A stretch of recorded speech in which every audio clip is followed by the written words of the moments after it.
नमस्कार, जनता टीवी देख रहे हैं आप। मैं हूं आपके साथ अमन त्रिपाठी। बुलेटिन में रुक करेंगे कुछ अहम खबरों की ओर। केदारनाथ विधानसभा उपचुनाव जीत के बाद बीजेपी में खुशी की लहर है। वहीं नवनिर्वाचित विधायक आशा नौटियाल कल अपने पद और गोपनीयता की शपथ लेंगी। वहीं नवनिर्वाचित विधायक आशा नौटियाल से हमारे संवाददाता यश राज आनंद ने खास बातचीत की। क्या कुछ रहा इस बातचीत में, वो सुनिए। केदारनाथ विधानसभा उपचुनाव का परिणाम भाजपा के लिए काफी यादगार साबित हुआ, क्योंकि इस परिणाम में आशा नौटियाल ने अपने सामने के कांग्रेस के दावेदार को 5623 वोटों से पराजित किया। वहीं हमारे साथ आशा नौटियाल बनी है। उससे पहले मैं बताना चाह रहा हूं कि कल आशा नौटियाल शपथ ग्रहण करेंगी।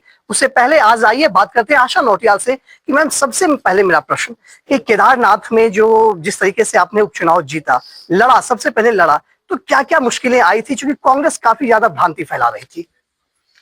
देखिए, पहाड़ है, मुश्किलें तो रहती है, लेकिन जिस तरह की भ्रांतियां भ्रम जाल में कांग्रेस लोगों को फंसाने का प्रयास कर रही थी, जनता ने 20 तारीख को उनको वोट देकर जवाब दे दिया और 23 तारीख को भारतीय जनता पार्टी की विजय के साथ पूरा जवाब उनको मिला कि जनता विकास के साथ हमेशा अपना मतदान करती है, विकास योजनाओं को आगे बढ़ाने के लिए मतदान करती है। और निश्चित तौर पर हमारे देश के यशस्वी प्रधानमंत्री आदरणीय मोदी जी के कार्यों को लेकर, हमारे प्रदेश के यशस्वी मुख्यमंत्री आदरणीय धामी जी के कार्यों को लेकर जनता ने मुहर लगाई है और कांग्रेस को जवाब दिया है।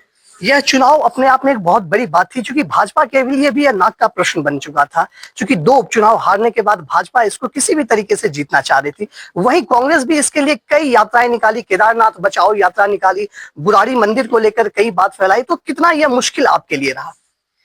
देखिए, लगातार कांग्रेस जिस तरह से छद्म की राजनीति वहां पर कर रही थी, और हमने यही शुरू से कहा कि कांग्रेस केदारनाथ बचाओ प्रतिष्ठा यात्रा को लेकर जिस तरह से लोगों को भ्रमित करना चाह रही थी।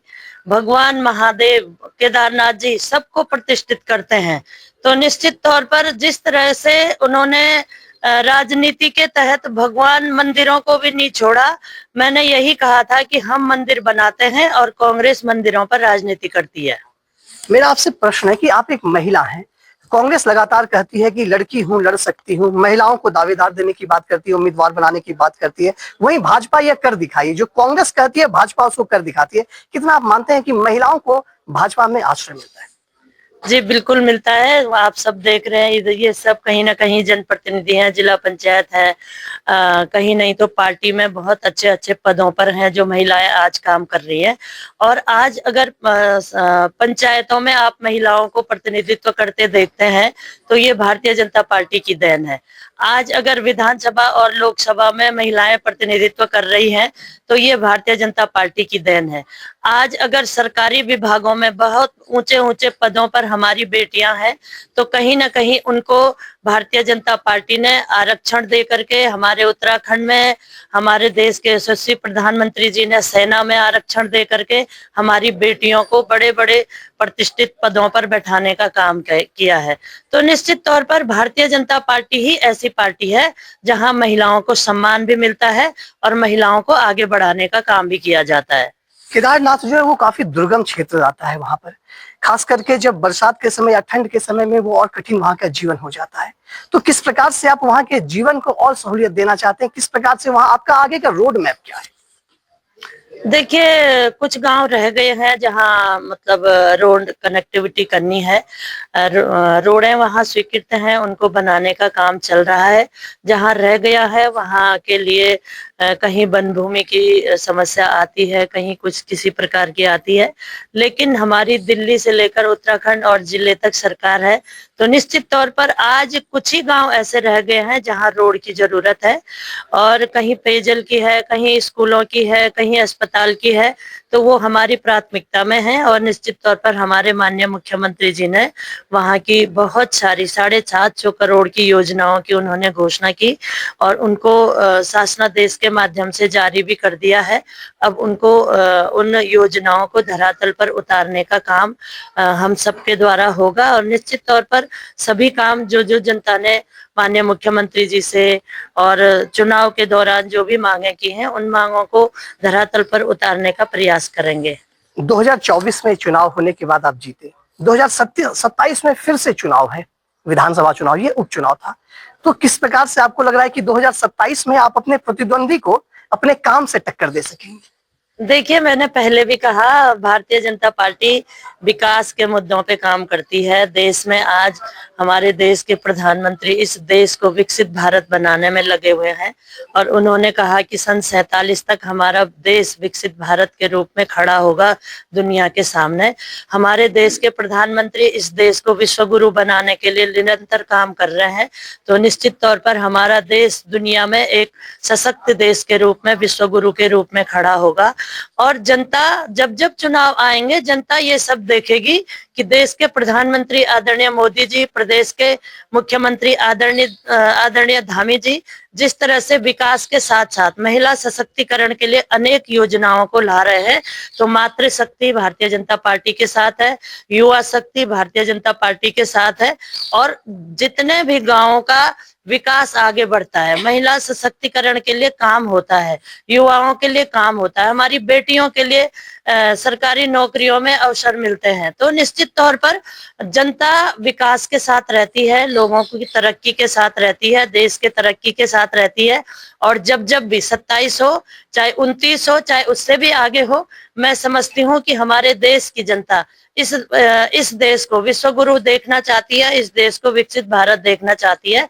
तो लोगों का साथ भारतीय जनता पार्टी के साथ है। अंतिम प्रश्न मेरा, आप तीसरी बार विधायक बनी हैं, आप अपनी जनता को, सिर्फ केदारनाथ की नहीं पूरे उत्तराखंड की जनता को अपनी लोकल भाषा में आप क्या कुछ कहना चाहते हैं, किस प्रकार से आप संबोधन करना चाहती हैं? देखा, मैं सभी उत्तराखंड की मातृशक्ति तय नमन कर दूं, वंदन कर दूं और अपनी पार्टी का शीर्ष नेतृत्व तय आदरणीय मोदी जी तय, आदरणीय धामी जी तय बहुत बहुत धन्यवाद दूं कि तौन हमेशा मातृशक्ति तय अग्नि बढ़ाणो काम करी और उत्तराखंड विकास का वास्ता हमारा देश का प्रधानमंत्री आदरणीय मोदी जी और प्रदेश का मुख्यमंत्री आदरणीय धामी जी हमेशा ये उत्तराखंड का विकास का वास्ता काम करी और यह मातृशक्ति तय अग्नि बढ़ाणो और सशक्त करना वास्ता काम करी। निश्चित तौर पर सबसे मेरू यही निवेदन है कि भारतीय जनता प्रधानमंत्री आदरणीय मोदी जी, प्रदेश के मुख्यमंत्री आदरणीय धामी जी जिस तरह से विकास के साथ साथ महिला सशक्तिकरण के लिए अनेक योजनाओं को ला रहे हैं।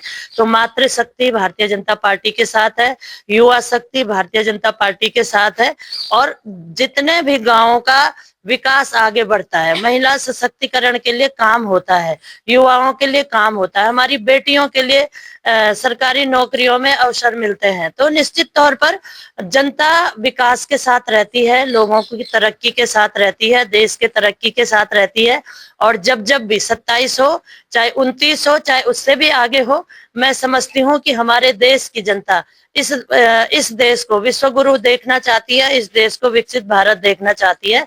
तो लोगों का साथ भारतीय जनता पार्टी के साथ है। अंतिम प्रश्न मेरा, आप तीसरी बार विधायक बनी हैं, आप अपनी जनता को, सिर्फ केदारनाथ की नहीं पूरे उत्तराखंड की जनता को अपनी लोकल भाषा में आप क्या कुछ कहना चाहते हैं, किस प्रकार से आप संबोधन करना चाहती हैं? देखा, मैं सभी उत्तराखंड की मातृशक्ति तय नमन कर दूं, वंदन कर दूं और अपनी पार्टी का शीर्ष नेतृत्व तय आदरणीय मोदी जी तय, आदरणीय धामी जी तय बहुत बहुत धन्यवाद दूं कि तौन हमेशा मातृशक्ति तय अग्नि बढ़ाणो काम करी और उत्तराखंड विकास का वास्ता हमारा देश का प्रधानमंत्री आदरणीय मोदी जी और प्रदेश का मुख्यमंत्री आदरणीय धामी जी हमेशा ये उत्तराखंड का विकास का वास्ता काम करी और यह मातृशक्ति तय अग्नि बढ़ाणो और सशक्त करना वास्ता काम करी। निश्चित तौर पर सबसे मेरू यही निवेदन है कि भारतीय जनता पार्टी दगड़ी जुड़ा और उत्तराखंड का विकास में भागीदार बना। धन्यवाद। तो हमारे साथी विधायिका आशा नौटियाल, इन्होंने स्पष्ट रूप से कहा कि केदारनाथ में जो चुनाव ये जीती हैं, ये लोगों का प्रेम स्नेह इन्हें मिला है। कांग्रेस जैसा भ्रम फैला रही है वो बिल्कुल नहीं है। भाजपा को केदारनाथ में जनता काफी पसंद करती है और आगे भी भाजपा की ही सरकार बनेगी। कैमरा पर्सन अनूप भट्ट के साथ मैं यशराज आनंद, जनता टीवी, देहरादून। बुलेटिन में फिलहाल के लिए वक्त है एक छोटे से ब्रेक का। ब्रेक के उस पार जल्द लौटेंगे।